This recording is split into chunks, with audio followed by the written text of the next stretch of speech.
จันทร์อำเภอเมืองจังหวัดเชียงใหม่เชิญร่วมพิธีทำบุญตักบาตรสืบชะตาพิธีพุทธาภิเษกตระกุดดินเผาปีที่ 4ในวันจันทร์ที่ 23 ตุลาคม 2566 กำหนดการวันที่ 21 ถึง 22 ตุลาคม 2566 วัดรับบริจาคดอกกุหลาบแดงขาวชมพูจำนวนมากวันที่ 22 ตุลาคม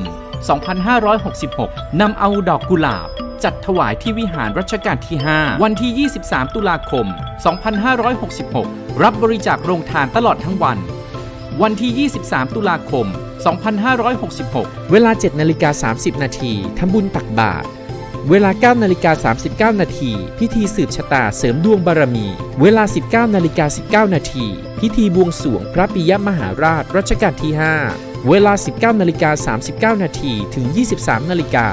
พิธีพุทธาภิเษกตระกุดดินเผาปีที่ 4 สนใจสอบถามรายละเอียดเพิ่มเติมวัดดอนจันทร์อำเภอเมืองจังหวัดเชียงใหม่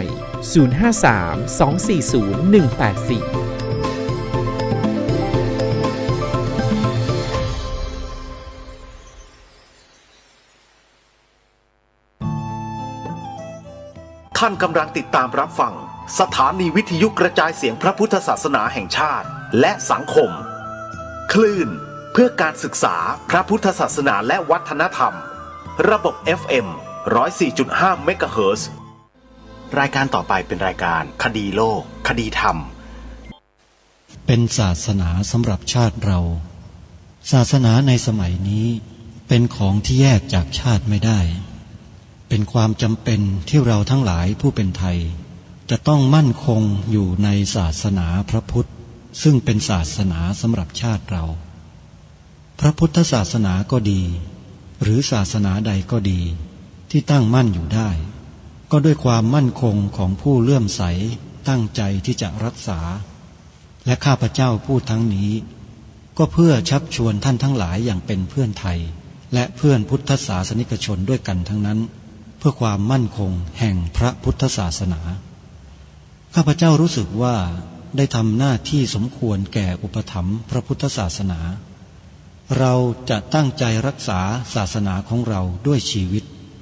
และถ้าท่านตั้งใจจะช่วยข้าพเจ้าในกิจอันใหญ่นี้แล้วก็จะเป็นที่พอใจข้าพเจ้าเป็นอันมากเพราะฉะนั้นเป็นหน้าที่ของเราทั้งหลายที่จะช่วยกันบำรุงรักษาพระพุทธศาสนาอย่าให้เสื่อมสูญไปการที่จะบำรุงพระพุทธศาสนาเราต้องรู้สึกก่อนว่าหลักของพระพุทธศาสนาคืออะไรเราจะถือว่าเราเป็นไทยด้วยกันหมดเราจะต้องรักษาความเป็นไทยของเราให้ยั่งยืนเราจะต้องรักษาพระพุทธศาสนาให้ถาวรวัฒนาการอย่างที่เป็นมาแล้วหลายชั่วโคตรของเราทั้งหลายพระบรมราโชวาทของพระบาทสมเด็จพระมงกุฎเกล้าเจ้าอยู่หัวรัชกาลที่ 6พระบรมราโชวาทก็ดีพระราชนิพนธ์ก็ดีหรือพระบรมราชโองการของพระมหากษัตริย์ถือเป็นบทบัญญัติแห่งกฎหมายทั้งหมดทั้งสิ้นการบัญญัติให้พระพุทธศาสนาเป็นศาสนาประจำชาติไทยไว้ในรัฐธรรมนูญจึงเป็นสิ่งที่ถูกต้องทั้งกฎหมายและทางโบราณราชประเพณีการบัญญัติให้พระพุทธศาสนาเป็นศาสนาประจำชาติไทยไว้ในรัฐธรรมนูญย่อมเป็นหลักค้ำประกันให้กับประชาชนคนไทยว่าตนได้ปฏิบัติตามกฎหมายอย่างแท้จริงการบัญญัติให้พระพุทธศาสนาเป็นศาสนาประจำชาติไทยไว้ในรัฐธรรมนูญมิได้เป็นการลิดรอนสิทธิเสรีภาพของผู้ใดแต่เป็นการยืนยันความจริงตามกฎหมายและประวัติศาสตร์ชาติไทยการบัญญัติให้พระพุทธศาสนาเป็นศาสนาประจำชาติไทยไว้ในรัฐธรรมนูญจะทำให้พระพุทธศาสนาได้รับการอุปถัมภ์และคุ้มครองจากรัฐดุจเดียวกันกับที่องค์พระมหากษัตริย์ทรงกระทำมาการบัญญัติให้พระพุทธศาสนาเป็นศาสนาประจำชาติไทยไว้ในรัฐธรรมนูญจะป้องกันพระพุทธศาสนาไม่ให้ถูกลัทธินิกายนอกศาสนากระทำการใดๆได้ด้วยอุบายต่างๆนานาการบัญญัติ ให้พระพุทธศาสนาเป็นศาสนาประจำชาติไทยไว้ในรัฐธรรมนูญจะทำให้สังคมไทยมีแต่ความสุขร่มเย็นเป็นธรรมทั้งต่อคนศาสนาอื่นและคนสัญชาติอื่นได้อย่างแท้จริงแต่ถ้าไม่บัญญัติให้พระพุทธศาสนาเป็นศาสนาประจำชาติไทยไว้ในรัฐธรรมนูญในอนาคตประเทศไทยจะต้องตกอยู่ในสถานะเดียวกันกับพื้นที่3 จังหวัดชายแดนภาคใต้อย่างแน่นอน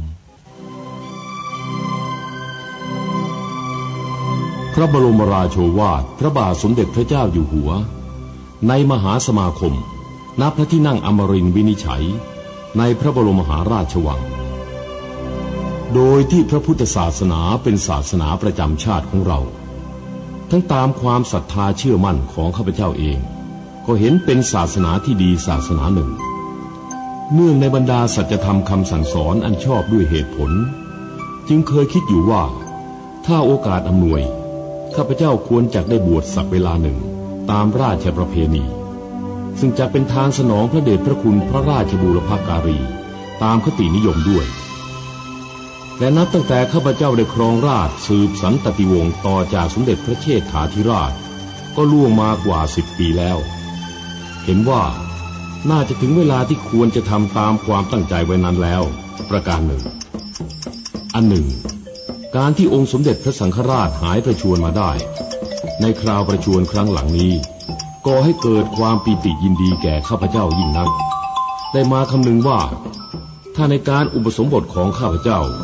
ได้มีองค์สมเด็จพระสังฆราชเป็นพระอุปชาแล้วก็จะเป็นการแสดงออกซึ่งความศรัทธาเคารพในพระองค์ท่านของข้าพเจ้าได้อย่างเหมาะสมอีกประการหนึ่งจึงได้ตกลงใจที่จะบรรพชาอุปสมบทในวันที่22 เดือนนี้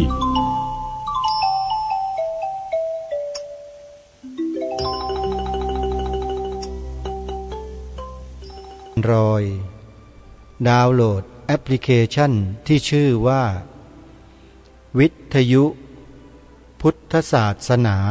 ทั่วไทยเพื่อติดตามรับฟังรายการนี้ได้ทุกวันในวันหนึ่งรายการนี้ออกอากาศผ่านแอปพลิเคชันนี้5 เวลาคือ9 นาฬิกาฟังได้ที่สถานีวิทยุวัดหนองกายและวัดอารามมงคลเวลา10 นาฬิกาฟังได้ที่สถานีวิทยุวัดป่าจริยธรรมเวลา11 นาฬิกาฟังได้ที่สถานีวิทยุวัดฝายหินเวลา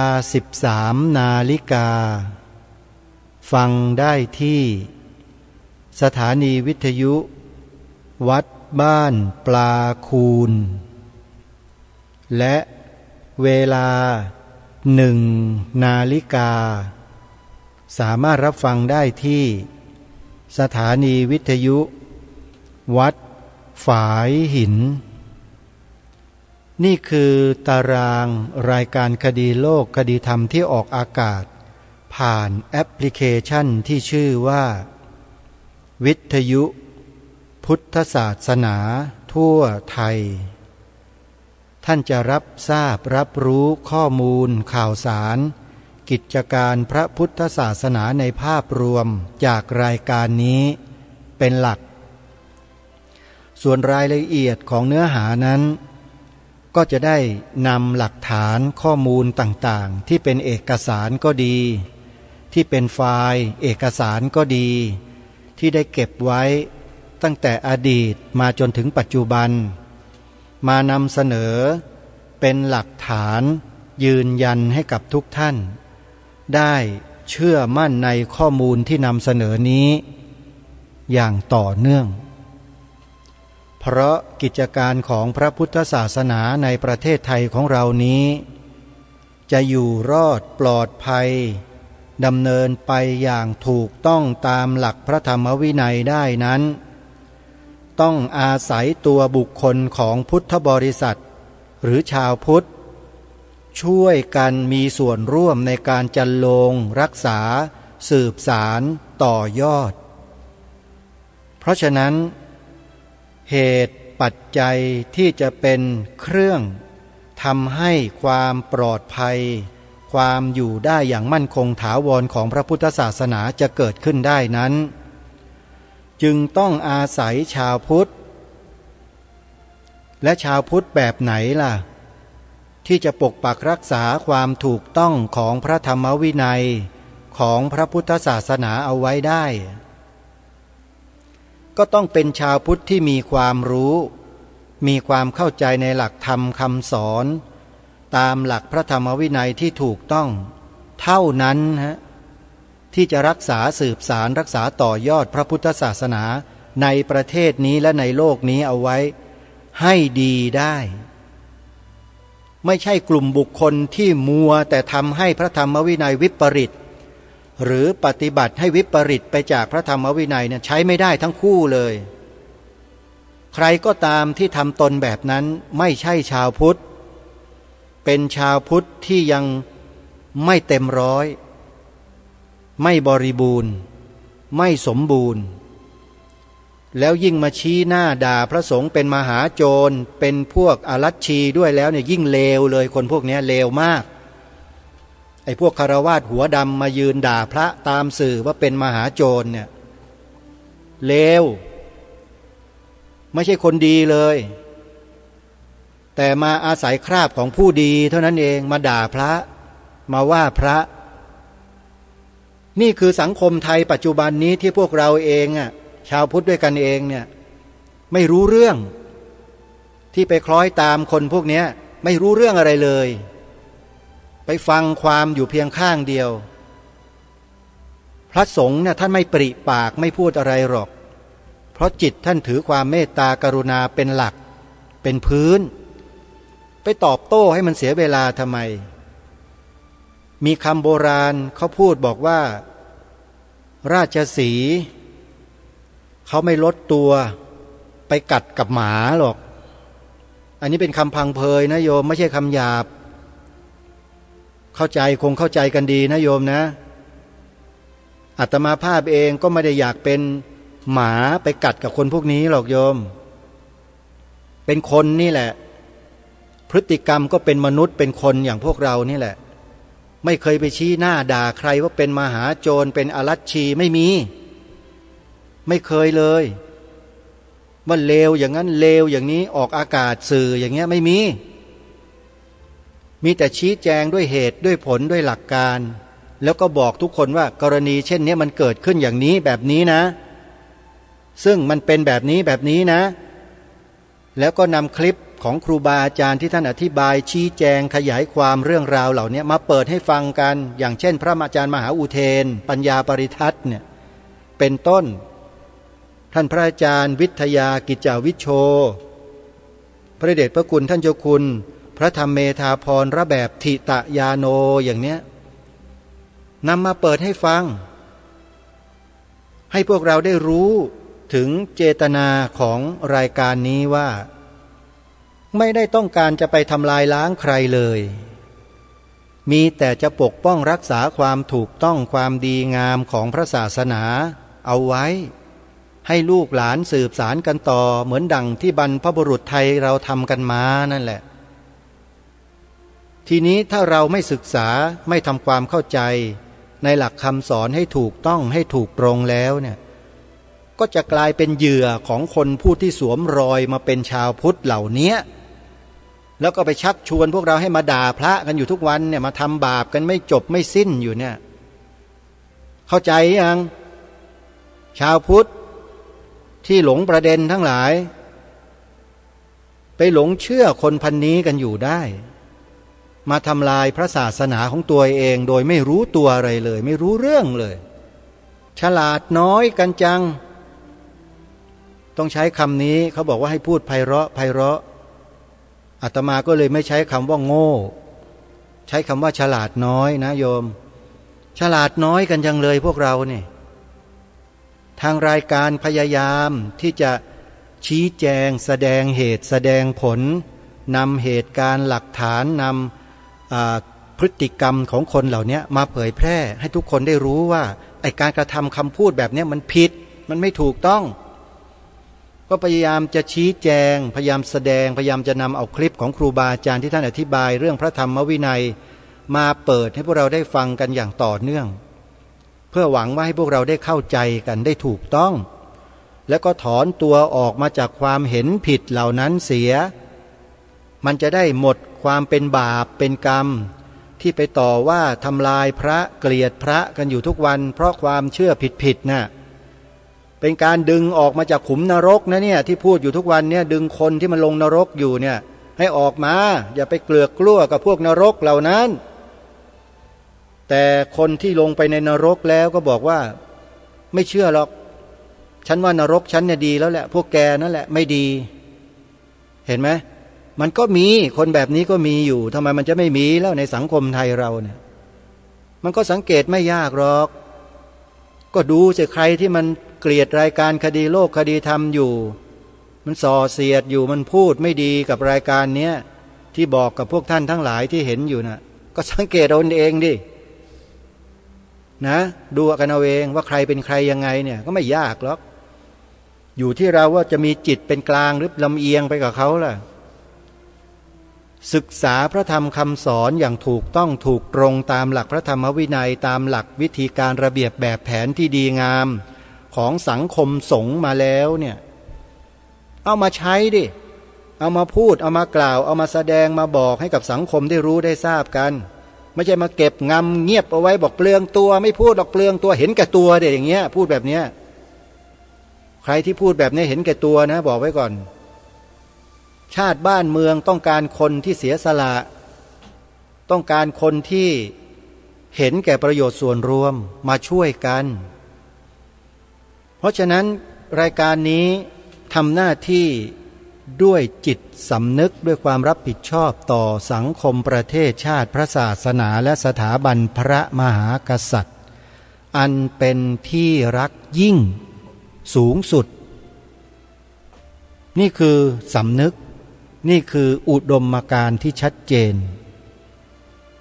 แล้วก็ยืนยันบอกกับทุกฝ่ายทุกท่านทุกคนด้วยว่าแผ่นดินนี้ประเทศนี้เนี่ยเป็นประเทศพระพุทธศาสนาไม่ใช่ประเทศแขกไม่ใช่ประเทศฝรั่งเป็นประเทศไทยไทยคือพุทธพุทธคือไทยถ้าใครมันอยู่ไม่ได้มันเดือดเนื้อร้อนใจเพราะประเทศนี้เป็นประเทศพุทธมันก็ย้ายไปอยู่อิสราเอลหรือไม่ก็ไปฉนวนกาซานู่นสิไปอยู่ที่นั่นสนุกดีไปไหมเล่าเห็นภาพหรือยังท่านเพราะฉะนั้นใครก็ตามที่ตั้งป้อมจะทำลายล้างพระพุทธศาสนาในเมืองไทยหรือจะบิดเบือนพระธรรมวินัยให้วิปริตหรือจะทำให้พระธรรมวินัยวิปริตบิดเบือนก็ตามเลวทั้งนั้นเลยไม่มีดีอะแหมอยากจะพูดภาษาเดียวกับอาจารย์เฉลิมชัยโคสิทธิพิพัฒน์อยากจะใช้วาจาแบบนั้นจังเลยเดี๋ยวโยมก็มาตำหนิอาตมาอีกไม่เป็นไรนะอาจารย์เฉลิมชัยใช้ไปคนเดียวแล้วกันแค่นี้อาตมาก็โดนด่ายับแล้วเพราะฉะนั้นท่านผู้ฟังทั้งหลายไม่ว่าท่านจะเป็นใครก็ตามฐานะอะไรก็ตามถ้าท่านถือว่าตัวเองคิดว่าตัวเองเป็นคนไทยแท้นะท่านต้องฟังสิ่งที่ทางรายการนำมาเสนอนี่ฟังเนื้อหาท่านอย่ามาฟังตัวคนพูดตัวคนพูดเนี่ยไม่มีความหมายอะไรหรอกเดี๋ยวก็ตายแล้วทั้งเสียงทั้งอะไรนี่มันเดี๋ยวมันก็หมดไม่มีเหลือหรอกเอาเนื้อหาสิเอาความจริงถ้ามัวแต่มาติดอยู่แค่น้ำเสียงอะไรต่างๆแล้วก็มากลด่าว่าอยู่เนี่ยบอกตรงๆนะว่าคนประเภทนี้มันไม่ได้มีปัญญาเลยอ่ะมีแต่ความรู้สึกเอาแต่ความรู้สึกเข้ามาว่าอย่างเดียวกูไม่ชอบอย่างเดียวเนี่ยมันก็จะไปได้ประโยชน์อะไรแบบนี้ใช่ไหมฮะเพราะฉะนั้นสิ่งที่นำมาเสนอเนี่ยมันมีเหตุมีผลมีความจำเป็นทั้งนั้นไม่ใช่นึกจะพูดสนุกปากก็เอามาพูดมันไม่ใช่เรื่องสนุกเลยพูดแล้วมันทำให้คนอื่นเขา รังเกียจไม่พอใจเกิดความรู้สึกเดียดฉันมันสนุกที่ไหนล่ะท่านอะไรก็ไม่ได้เป็นส่วนตัวเลยเนี่ยคนจะบริจาคก็ไม่มีต้องเป็นหนี้เขาอยู่เนี่ยเป็นหนี้ค่าไฟฟ้าเป็นหนี้อะไรต่างๆน้ำมันรถก็ไม่มีจะเติมใส่ถ้าเกิดว่าต้องการลาภสักการะต้องการคนมายกย่องสรรเสริญบริจาคเยอะๆไปพูดทำไมพูดจาแบบนี้พูดแล้วมันได้อะไรนอกจากไม่ได้แล้วมันยังติดลบด้วยแต่ก็ต้องทำไงเพราะไม่มีใครทำนี่มีใครกล้าพูดเรื่องสันติอโศกบ้างไหมพระสงฆ์ในประเทศไทยตอนนี้ไม่มีหรอกนี่แหละก็เพราะไม่มีนี่แหละฮะรายการนี้ต้องมาพูดไงเพราะทนต่อพฤติกรรมที่มันเกิดขึ้นกับพระสงฆ์เราที่ผ่านมาเนี่ยหลายครั้งเลยนะทนไม่ได้เมื่อหมดยุคของพวกนี้ไปแล้วนั่นแหละก็จึงถือโอกาสนี้เอาข้อมูลออกมาเปิดเผยมาบอกและให้ทุกคนใช้ปัญญาเนี่ยคบคิดพิจารณาถึงสถานการณ์ว่าแท้จริงแล้วสถานการณ์ที่มันเกิดขึ้นเนี่ยมันผูกโยงกับอะไรอย่างไรใครที่ไหนกลุ่มไหนแนวคิดวิธีการอย่างไรเป็นแบบนี้มันเป็นแนวของใครใช้ปัญญาครับปัญญาคิดนะสาวไปหาต้นตอของมันให้เจอไอ้พฤติการที่กระชากจีวรพระผู้ใหญ่ระดับมหาเถรสมาคมแล้วจับไปยัดในคุกขังคุกเนี่ยเป็นพฤติการของใครเนี่ยของคนที่นับถือศาสนาพุทธเป็นของอุบาสกอุบาสิกาหรือเปล่าถ้าใช่ก็แปลว่าเป็นอุบาสกอุบาสิกาที่เลวที่สุดเลยที่ทำอย่างนั้นกับพระเนี่ยไม่ว่าใครทั้งนั้นแหละจริงไม่จริงแล้วเราจะให้เรื่องราวเหล่านี้เหตุการณ์แบบนี้มันซ้ำรอยอยู่อย่างนี้เรื่อยๆหรืออย่างไรโดยที่เราไม่หันมาช่วยกันเลยใช่ไหมฮะแล้วถ้าเราไม่ช่วยกันแล้วใครจะช่วยเราถามหน่อยสิชาวพุทธถามว่าจะช่วยกันยังไงช่วยกันสอดส่องดูแลสิฮะช่วยพระสงฆ์เราที่ทำคุณงามความดีแต่ถูกกล่าวหาใส่ร้ายป้ายสีเนี่ยต้องช่วยท่านไม่ใช่นิ่งเฉยกันหมดกลัวอะไรกลัวโจรกลัวคนชั่วโธ่บอกมาหลายครั้งแล้วว่าถ้าเป็นคนดีจริงเนี่ยความกลัวมันจะไม่มีเหลืออยู่ในใจท่านหรอกมันดีไม่จริงไงดิใช่ไหมทีนี้บางคนก็บอกว่าดีจริงฉันน่ะดีแต่ฉันไม่เอาด้วยทำไมไม่เอาด้วยล่ะกลัวเปลืองตัวกลัวจะโดนนั่นโดนนี่แปลว่าเห็นแก่ตัวสิอย่างงี้แล้วคนเห็นแก่ตัวนี่ดีจริงเหรอดีจริงไหมไม่ต้องมาอ้างหรอกท่านสภาวะธรรมที่องค์สมเด็จพระสัมมาสัมพุทธเจ้าตรัสแสดงไว้เหล่าพระอรหันตสาวกมาขยายความตามสภาวะรูปนามขันธ์ห้าแจกแจงออกไปเป็นธาตุเป็นอะไรต่างๆเหล่านี้ที่สังเคราะห์สงเคราะห์เข้ากันได้ไม่ได้เนี่ยทั้งนามและรูปเนี่ยท่านได้เรียบเรียงสิ่งเหล่านี้เอาไว้เป็นตำรับตำราให้ศึกษาเรียนรู้ให้เข้าถึงสภาวะตามความเป็นจริงไว้หมดแล้วท่านอย่ามาหลอกไม่ได้หรอกหลอกตัวเองหลอกได้หลอกคนอื่นที่เขาศึกษามาเรียนรู้มาเนี่ยหลอกไม่ได้หรอกว่าความเห็นแก่ตัวว่าเป็นคนดีมันไม่ใช่มันไม่มีหรอกฮะเห็นแก่ตัวแล้วเป็นคนดีนี่กำลังพูดในบริบทของส่วนรวมของประเทศชาติของพระพุทธศาสนาและสถาบันพระมหากษัตริย์ที่คนไทยทุกคนจะต้องเสียสละตนเองเพื่อปกปักรักษาปกป้องคุ้มครองใครมาทำลายมันก็ไม่ใช่ชาวพุทธแล้วจริงไม่จริงอย่ามาเที่ยวอ้างกฎกติกาไอ้ตัวกฎกติกานั่นแหละสำคัญนักสำคัญยังไงเอาไปใช้เพื่ออะไรเพื่อป้องกันคนชั่วหรือเพื่อมาทำลายคนดีถามหน่อยสิกฎหมายก็มีไว้เพื่อทำลายคนดีป่ะและที่ผ่านมามันทำลายคนดีหรือเปล่าอ้างกฎหมายมาทำลายคนดีหรือเปล่าและสุดท้ายน่ะเป็นไงศาลพิพากษายกคดีทั้งหมด ที่ถูกกล่าวหานั้นว่าไม่มีความผิดอะไรสักอย่างหนึ่งพระสงฆ์ที่ถูกกระชากจีวรศึกไปนั่นน่ะวัดสามพระยาวัดสะเกษวัดอะไรต่อมีอะไรทั้งหลายเนี่ยท่านไม่มีความผิดเลยแล้วจะไม่ให้พูดแล้วจะปล่อยให้คนพฤติการแบบนี้มันอยู่ในอำนาจในสังคมนี้ต่อไปหรือยังไงถ้าหากว่าเราไม่ตื่นรู้กันเนี่ยเราก็จะถูกครอบงำด้วยวิธีการเดิมๆแบบที่เขาทำกันอยู่เนี่ยเรื่อยไปสุดท้ายก็จะถูกไอ้กฎกติกาเหล่านี้แหละมัดแขนมัดขามัดมือมัดปากมัดทุกสิ่งทุกอย่างเป็นตราสังหมดเลยขยับไม่ได้แล้วเขาก็จับเข้าโลงเผาทิ้งเลยทีนี้ท่านเห็นภาพหรือยังมันจึงต้องมีบุคคลที่กล้าในการที่จะทำพูดในสิ่งที่ถูกต้องในสิ่งที่ดีและก็ส่งเสริมความดีคนดีให้มีกำลังให้มีความสามารถมีความกล้าในการที่จะช่วยกันทำหน้าที่ให้ตรงไปตรงมาถูกต้องไม่ใช่ปล่อยทิ้งกันอยู่อย่างนี้ใช่ไหมฮะกระผมเองและอาตมาภาพเองเนี่ยได้รับประสบการณ์เหล่านี้มาแล้วนะถึงมาพูดได้เนี่ยถูกกลั่นแกล้งให้ถึงที่สุดเลยถูกกระทำถึงที่สุดให้ถึงที่สุดเลยว่างั้นเถอะแต่โชคดีไงฮะไอ้ความดีที่เราทำมาโดยตลอดกับจิตใจที่เราตั้งสัจจะอธิษฐานไว้ตลอดเนี่ยสิ่งนี้แหละกลับมาช่วยดลจิตดลใจบันดาลใจให้คนที่เขาเป็นคนดีจริงแล้วมีอำนาจจริงๆเนี่ยเข้ามาช่วยโดยที่เราไม่ต้องร้องขออะไรเลยแต่เขามาของเขาเองพอเขารู้เขาก็มาแล้วเขาก็ติดตามข้อมูลศึกษาดูข้อมูลเราก็อธิบายขยายความให้เขาได้ยินได้ฟังว่ามันเป็นเหตุมาอย่างนี้นะพอเขาจับทางจับประเด็นได้ก็จบแล้วนิมนต์พระอาจารย์ไปทำหน้าที่เหมือนเดิมไม่ต้องกลัวใครเดี๋ยวเรื่องเหล่านี้ผมจัดการเองก็โยมลองคิดดูแล้วจะให้อาตมาไปนั่งเฉยๆเหรอ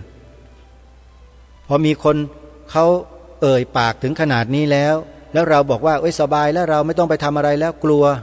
เดี๋ยวมันจะโดนอีกถ้าอย่างนั้นไม่ใช่อาตมาแล้วไม่ใช่กระผมแล้วล่ะครับครูบาอาจารย์ฮะเพราะฉะนั้นจึงต้องมาทำหน้าที่และต้องมาพูดแบบนี้กับทุกท่านให้ทราบ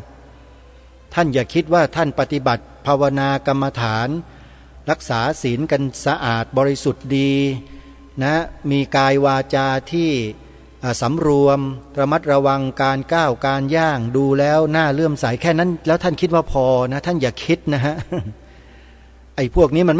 ไม่กรุณาไม่ปราณีพวกท่านหรอกมันกดได้กดมันบีบได้บีบมันทำลายได้มันทำลายหมดไม่มีเหลือหรอกครับท่านเพราะฉะนั้นอย่าใช้แต่รูปแบบมันไม่ได้ประโยชน์อะไรหรอกครับแค่รูปแบบเนี่ยมันต้องใช้ตัวปัญญาปัญญาแล้วก็ไอ้วาจาเนี่ยดึงเอาปัญญาตัวนั้นออกมาแล้วให้ผู้คนได้เข้าใจถึงสิ่งเหล่านี้แล้วก็ทำหน้าที่ร่วมกันเพราะฉะนั้นคนดีทั้งหลายอย่ากลัวพวกท่านดีแต่ท่านขาดความกล้าท่านไม่มีความกล้าบ้านเมืองมันจึงเป็นอยู่อย่างนี้ไงเพราะคนมันไม่กล้ากันน่ะกลัวกันอยู่นั่นแหละอาตมานี่ขอบอกนะว่าถ้ากลัวเนี่ยคงไม่มาพูดจาแบบนี้หรอกและที่พูดจาอยู่แบบนี้เนี่ยก็ไม่มีใครที่มาหนุนหลังผมอยู่หรอกไม่มีใครมาให้ทุนสนับสนุนผมหรอกผมใช้ทุนของตัวเองฮะคืออะไรทุนตัวเองคือความสำนึกความเสียสละนี่แหละคือต้นทุนที่แข็งแกร่งมหาศาลที่สุดที่เงินจำนวนทั้งโลกก็มาง้างไอ้สิ่งนี้ของผมไม่ได้หรอกท่านเชื่อผมสิจิบยกมาให้ทั้งโลกก็ไม่มีความหมายหรอกไม่มีอะไรเหนือกว่าพุทธธรรมขององค์สมเด็จพระสัมมาสัมพุทธเจ้าแน่นอน พระรัตนตรัยถือว่าเป็นที่พึ่งสูงสุดไม่มีอะไรเสมอเหมือนถ้าใครคิดว่าไม่ใช่เนี่ยคุณลาออกจากความเป็นพุทธไปเลยถ้าบอกพระรัตนตรัยไม่ใช่ที่พึ่งอ่ะแปลว่ามันเป็นพุทธเทียมกันทั้งนั้นนี่ใช่ไหมเพราะฉะนั้นใครก็ตามที่กำลังคิดว่ารายการนี้กำลังสร้างความแตกแยกให้กับสังคมเนี่ยคุณคิดซะใหม่นะแล้วก็ไปเอาน้ำล้างปากแล้วไปพูดซะใหม่รายการนี้ไม่มีสร้างความแตกแยกมีแต่จะพูดทำลายไอ้บุคคลที่มันสร้างสถานการณ์เพื่อให้เกิดความแตกแยกนั่นแหละมันซับซ้อนมันซ่อนเงื่อนคนอย่างพวกเราที่ไม่ได้มีการศึกษาเรียนรู้พระธรรมคำสอนอย่างละเอียดลึกซึ้งเนี่ยแล้วก็ไม่ได้ผ่านการเจริญภาวนามาก่อนเนี่ยมองไม่ออกคุณเข้าไม่ถึงสภาวะเหล่านั้นหรอกคุณมองแค่เผินๆกินดื่มเที่ยวสนุกสนานฮาเฮเล่นเกมอยู่ในโทรศัพท์มือถือดูละครหอแต๋วแตกน้ำเน่ากันอยู่อย่างนั้นน่ะมันจะไปรู้เรื่องอะไรเล่าสมองมันไม่ได้มีการพัฒนาไปสู่ปรมัตถสัจจะความจริงแท้ของชีวิตแม้แต่นาทีเดียวก็ไม่มีแล้วจะบอกว่ารู้ได้ยังไงมันไม่ใช่ให้ยอมรับความจริงกันแล้วก็ฟังคนที่เขามีประสบการณ์มีข้อมูลนำมาเสนอด้วยใจที่มันบริสุทธิ์ไม่ได้หวังสิ่งตอบแทนอะไรจากใครทั้งนั้นเห็นชาวบ้านบางระจันแม่ในอดีตอะถามว่าพวกนั้นมีใครไปจ้างเขาให้สู้รบกับพม่าไหมนั่นนะจนกระทั่งชีวิตของตนเองเกือบทั้งหมู่บ้านตายเรียบเขาทำไปทำไมทำเพื่ออะไรก็เพื่อประโยชน์ส่วนรวมแล้วสิ่งที่ทหารหารทั้งหลายสมัยสมเด็จพระเจ้าตากสินตอนที่กรุงศรีอยุธยาแตกทรงรวบรวมไพร่พลแล้วนำกำลังเข้าต่อสู้กับกองทัพพม่าจนกระทั่งกอบกู้เอกราชชาติบ้านเมืองกลับมาได้สำเร็จเนี่ยท่านเหล่านี้มีคุณูปการต่อบ้านเมืองต่อคนไทยต่อสังคมไทยของเราเพียงใดแต่มันก็ไม่แคล้วนะฮะยังมีคนอีกประเภทหนึ่งที่จะคอยมานำเสนอเรื่องราวเหตุการณ์นอกตำราบลูลี่พระองค์ท่านคือสมเด็จพระเจ้าตากสินมันก็มีไอ้คนไทยประเภทนี้ก็มีอยู่นะไปดูกันให้ดีๆแต่ว่าเป็นใครนะมันมีอยู่อย่าคิดว่ามองไม่ออกนะแหมนำเสนอเป็นนักวิชาการอย่างนู้นอย่างนี้อย่าคิดว่ามองไม่ออกนะว่าคุณมีเจตนาอะไรนี่ก็อีกสิ่งหนึ่งเหมือนกันที่เราคนไทยเนี่ยรู้ไม่เท่าทันคนพวกนี้แล้วก็จะหลงไปตามกระแสที่เขานำเสนอเหล่านั้นไปมองอะไรมองไม่รอบด้านมองอยู่เพียงแค่จุดเดียวเสนออยู่จุดเดียวนี่คือสิ่งที่เป็นอันตรายต่อสังคมไทยของเราเหมือนกันพวกเราจะแตกความสามัคคีก็เพราะว่าถูกสร้างแนวความคิดที่ผิดให้เกิดมีขึ้นในสังคมนี่แหละระวังกันให้ดีนะไอ้สื่อโซเชียลทุกวันนี้ระวังกันให้ดีเที่ยวนำเสนอนู่นเสนอนี่ต่างๆอ้างตัวว่าเป็นจบด็อกเตอร์เป็นศาสตราจารย์เป็นรองศาสตราจารย์ไอ้นู่นไอ้นี่ทางประวัติศาสตร์แล้วก็หยิบยกเอาไอ้นู่นไอ้นี่มาหลักฐานที่นั่นที่นี่มาใส่มาพูดแล้วก็บลูรี่บรรพบุรุษบรรพชนตัวเองดูให้ดีๆเรื่องนี้ดูให้ดีๆแล้วจะรู้ว่าเป็นอย่างนั้นหรือไม่มันมีไม่กี่คนหรอกใช้สื่อเนี่ยเป็นอาวุธที่สำคัญที่สุดมาทำลายล้างความเป็นไทยของเรานี่แหละเพราะฉะนั้นทางรายการจึงได้พยายามรณรงค์ให้พวกเราคนไทยเนี่ยรักษาจุดยืนที่บรรพบุรุษของเรารักษามากันให้ได้โดยนำเอาสัญลักษณ์ของประเทศเนี่ยมาเป็นหลักชัยในการเดินไปสู่สมรภูมิเพื่อเอาชัยชนะกลับมาแหมพูดอย่างกับนักรบเลยนะเป็นอุปมาให้ฟังเฉยๆธงไตรรงค์ธงชาติไทยนี่แหละ ที่ชูอยู่ข้างบนตลอดเวลาเนี่ยท่านนำกลับมาปลูกฝังลูกหลานเยาวชนของเราให้ได้แล้วเราต้องมั่นอกมั่นใจกันให้ได้ว่าสถาบันสูงสุดของประเทศไทยทั้ง3 สถาบันเนี่ยเป็นสิ่งที่เราจะต้องสละชีวิตเลือดเนื้อปกปักรักษาไว้ไม่ใช่มาลูบคลำหาประโยชน์แล้วก็ไปกันคนละทิศคนละทางไม่ใช่ต้องช่วยกันทางรายการบอกให้พวกเราได้ช่วยกัน3 ข้อเนี่ยท่านทำกันหรือเปล่าไม่ทำไม่สนแต่เห็นแก่ตัวเนี่ยเรื่องชาติบ้านเมืองไม่เอาเลยเนี่ยสิ่งที่ให้ทำกัน3 ข้อคือให้ใช้วาจาเราให้เป็นประโยชน์วาจาที่เราเปล่งออกไปเนี่ยมันเป็นวจีกรรมรู้จักไหมวจีกรรมเนี่ยมันมีผลนะมันมีผลจริงๆทั้งต่อตัวเราเองด้วยต่อชาติบ้านเมืองด้วยต่อสังคมของเราด้วยถ้าเราใช้ได้อย่างถูกต้องตรงไปตรงมาประโยชน์ก็จะเกิดขึ้นแก่ส่วนรวมทันทีที่เราใช้เนี่ยพระพุทธศาสนาเป็นศาสนาประจำชาติไทยของเราเนี่ยถ้าเราเห็นว่าศาสนาพุทธไม่มีพิษไม่มีภัยอะไรกับใครเลยไม่ทำร้ายทำลายใครเลยเชื่อมั่นในหลักธรรมของพระพุทธเจ้าและเชื่อมั่นในบรรพบุรุษบรรพชนของเราที่เสียสละเลือดเนื้อรักษาพระพุทธศาสนามาจนถึงวันนี้นะเราจะไม่ปฏิเสธสิ่งนี้กันเลยถ้าใครปฏิเสธแปลว่าไม่มีสิ่งนี้ไงใช่ไหมแล้วใครจะปฏิเสธมั่งช่วยบอกด้วยนะแค่กล่าวคำเนี้ยไม่ได้เสียหายอะไรเลยเป็นสิ่งที่ดีเป็นมหามงคลด้วย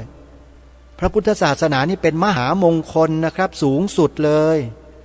แล้วการยอยกพระพุทธศาสนาคือการยอยกมหามงคลอันสูงสุดให้ขึ้นไปข้างบนให้อยู่เหนือกว่าทุกสิ่งทุกอย่างเป็นมหามงคลสูงสุดแล้วใครที่บอกว่าไม่ถูกต้องไม่ดีใช้ไม่ได้อย่าไปทำปฏิเสธคนประเภทนี้คือคนแบบไหนล่ะเห็นไหมมันแยกได้ทันทีเลยถ้าเราดำเนินการตามแนวนี้เราจะเห็นคนเลยในสังคมว่าเป็นเช่นไรด้วยวิธีการแบบนี้มันทำได้ทันทีไงฮะประโยชน์เกิดแน่นอนแล้วไม่เป็นโทษกับใครเลยการกล่าวคำว่าพระพุทธศาสนาเป็นศาสนาประจำชาติไทยของเราเนี่ยทำให้ใครมันเดือดร้อนจะเป็นจะตายบ้างไหมมีไหมโยมถ้ามีก็แปลว่าพวกนั้นไม่ใช่คนแล้วเป็นผีเป็นเปรตที่มาสูบกินเลือดประเทศไทยของเราอยู่ทั้งนั้นเลยแล้วเราจะยอมให้มันดูดอยู่อย่างนี้เหรอเห็นไหมเราไม่ไปทำอะไรหรอกเราไม่ไปเอายาเบื่อไปใส่ให้กินเราไม่ไปเอาDDTไปฉีดให้ตายไม่ทำชาวพุทธไม่เราไม่โหดร้ายทารุณแบบนั้นแน่นอนยกเว้นศาสนาอื่นลัทธิอื่นนั่นแหละที่ทำลายเราอยู่ทุกวันนี้แหละลัทธิไหนท่านก็รู้กันอยู่อะใช่ไหมนี่เรากำลังรักษาปกป้องสิ่งที่ดีงามถูกต้องของสังคมของบรรพชนของเราไม่ได้ผิดนะถูกต้องตามกฎหมายรัฐธรรมนูญทุกประการถูกต้องตามศีลธรรมด้วยทำไมเราไม่ทำล่ะปัญหามันอยู่ตรงนี้ทำไมเราไม่ทำคนไทยทำไมไม่ช่วยกันทำนี่ข้อที่1นะข้อที่2สีขาวในธงชาติไทยของเราเนี่ยถูกไอ้กลุ่มพวกผีพวกเปรตเนี่ยมันพยายามจะบิดเบือนมาโดยตลอดพยายามจะลบล้างความถูกต้องมาโดยตลอดโดยวิธีการอันแยบยลหลายสิ่งหลายประการที่ทางรายการไปสืบทราบมาไปเห็นมาด้วยตนเองจึงนำมาบอกว่าเราช่วยกันไงแปลความหมายสีขาวในธงชาติเนี่ยให้เหมือนกันหนึ่งเดียวเท่านั้นสีขาวในธงชาติไทยหมายถึงพระพุทธศาสนาเท่านั้นนี่คือสิ่งที่เราต้องช่วยกันฝังให้ลูกหลานเยาวชนคนไทยเราให้ได้อย่าไปยอมท่านยอมกันมาเยอะแล้วพวกเราเนี่ยเป็นม้าอารีรู้จักไหม มันจะถูกเบียดออกนอกคอกกันจนเกลี้ยงในที่สุดแหละไอ้พวกม้าอารีเนี่ยอาตมาภาพเนี่ยเป็นพวกม้าดีดกระโหลกฮะเบียดมาก็ดีดเลยข้างหลังเนี่ยอัดเข้าไปกระโหลกแตกหมดแหละไม่ได้ฮะต้องรักษาพื้นที่เอาไว้นอกจากให้กับตัวเราแล้วเพื่อนเพื่อนพี่พี่น้องน้องของเราคนไทยจะต้องได้มีพื้นที่ยืนอยู่บนสังคมนี้อย่างมีเกียรติและมีศักดิ์ศรีไม่จะยอมก้มหัวให้มันร่ำไปไม่ใช่นี่แหละเขาเรียกว่าอุดมการณ์แท้ๆเลยฮะจะมาร่วมอุดมการณ์กันไหมล่ะมาไหมกล้าหรือยังถ้ายังไม่กล้าก็อยู่กันอย่างนั้นแหละก็คอยเป็นม้าอารีคอยให้เขาครอบงำอยู่อย่างนั้นแหละไม่มีวันหรอกที่ท่านจะโงหัวขึ้นมาได้ถ้ายังเงียบๆกันอยู่ขอบอกได้เลยนะรายการนี้ขอกระตุกจิตสำนึกของพวกท่านให้เต็มที่เลยเพราะไม่เช่นนั้นแล้วมันไม่มีทางเลยฮะที่ท่านจะมีความสำนึกมีความรู้สึกตัวกันต่อส่วนรวมของเรามันก็ต้องใช้วิธีแบบนี้แหละกราบขอเข้ามาครูบาอาจารย์ทุกรูปด้วยนะครับที่วาจาอะไรต่างๆอาจจะดูไม่เหมาะสมไม่ควรก็ขอให้โยนทิ้งให้หมดกระผมขอเข้ามานะครับแล้วก็ขอเข้ามาญาติโยมทุกท่านทุกคนด้วยความจริงใจโยมด้วยความเคารพนะเคารพความถูกต้องความดีงามเจตนาที่อยู่ในหัวใจเนี่ยมันบริสุทธิ์จริงๆไม่ได้หวังสิ่งตอบแทนไม่ได้ทำเพื่ออะไรเพื่อใครทั้งนั้นเพื่อส่วนรวมอย่างเดียวก็ขอให้เห็นใจและเข้าใจกันอย่าเพิ่งตัดพ้ออย่าเพิ่งตัดขาดความเป็นมิตรที่ดีต่อกัน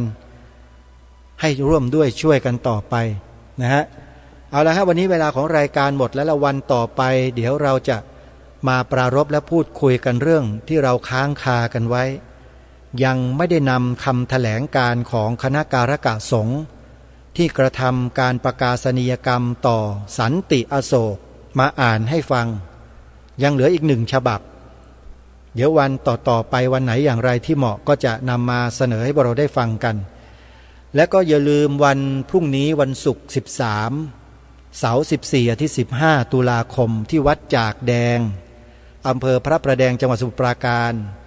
มีการจัดงานสัมมนาวิชาการการศึกษาพระบาลีในระดับนานาชาติขอนิมนต์ครูบาอาจารย์ที่สนใจเรื่องของพระบาลีนะครับแล้วก็สามเณรแม่ชีบาศกบาสิกาชาวพุทธสนใจไปที่วัดจากแดงได้เลยนะครับไปขึ้นทะเบียนไปลงทะเบียนแล้วก็เข้าร่วมกิจกรรมกันได้ตลอดทั้ง3 วันเลยครับพระที่ต่างจังหวัดนะครับมาจำวัดที่วัดจากแดงได้แต่ขอให้แจ้งให้ทางเจ้าหน้าที่ทราบล่วงหน้าตามหมายเลขโทรศัพท์ที่จะบอกต่อไปนี้นะครับหมายเลขโทรศัพท์ที่จะโทรไปถามนะครับ086